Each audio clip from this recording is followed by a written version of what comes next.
Is it right that if I have government contracts, or I know senior Conservatives, I am 10 times more likely to get a contract for PPE than if I don't? Well, look, I don't know specifically that number, but I would say, let's think back to the start of this crisis, right? Those days in late March, early April.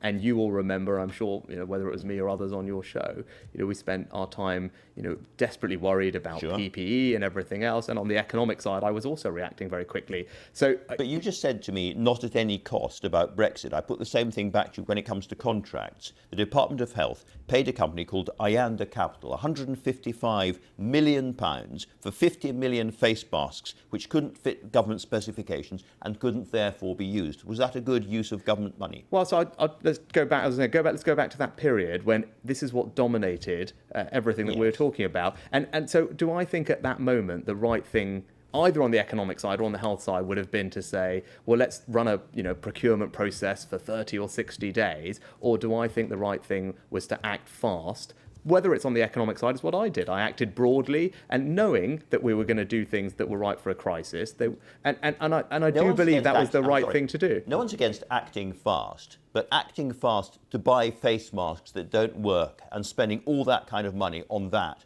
a company which did have a particular connection with the government, seems to a lot of people simply a misuse of public money.